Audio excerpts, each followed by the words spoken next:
ওমরা যাত্রীদের বিমান ভাড়ার সিন্ডিকেট ভাঙতে নতুন নিয়ম চালু করেছে বিমান কর্তৃপক্ষ। ধর্ম বিষয়ক মন্ত্রণালয়ের উদ্যোগে এই পরিবর্তন আনা হয়েছে বলে জানান ধর্ম উপদেষ্টা ডক্টর আফম খালিদ হোসেন। সোমবার ধর্ম বিষয়ক মন্ত্রণালয়ের সংবাদ সম্মেলনে তিনি একথা বলেন ওমরার বিমান ভাড়া বেড়ে যাওয়ার বিষয়টি মূলত বিমান কর্তৃপক্ষের বিষয়, তবে তাদের সাথে কথা হয়েছে, তারা সিন্ডিকেট ভাঙতে উদ্যোগ নিয়েছে। নতুন নিয়ম অনুযায়ী এখন থেকে কোনো এজেন্সি বা ব্যক্তি অগ্রিমভাবে টিকিট সংরক্ষণ করতে পারবে না। টিকিট কাটার জন্য সংশ্লিষ্ট যাত্রীর পাসপোর্ট নম্বর বাধ্যতামূলক করা হয়েছে। নির্ধারিত সময়ের মধ্যে ভিসা নিশ্চিত না হলে টিকিট স্বয়ংক্রিয়ভাবে বাতিল হয়ে যাবে। ধর্ম উপদেষ্টা আরো বলেন, এই নতুন ব্যবস্থার ফলে অতিরিক্ত ভাড়া নির্ধারণ করে সিন্ডিকেট ব্যবসা করার সুযোগ থাকবে না। ওমরা যাত্রীদের জন্য এটি বড় একটি স্বস্তি বয়ে আনবে। হাজিদের জন্য আমরা দুটি প্যাকেজ ঘোষণা করেছিলাম।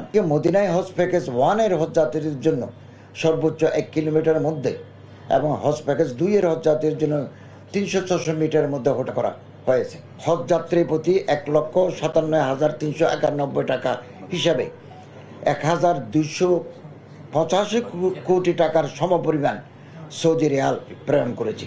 আমরা গতকালও এজেন্সিদেরকে তাগিদ পত্র দিয়েছি। আজ সকালেও সংশ্লিষ্ট এজেন্সি মালিক পরিচালকদের সাথে সভা করেছি এবং তাদেরকে 14 ফেব্রুয়ারির মধ্যে সকল চুক্তি সম্পাদনের জন্য বলা হয়েছে।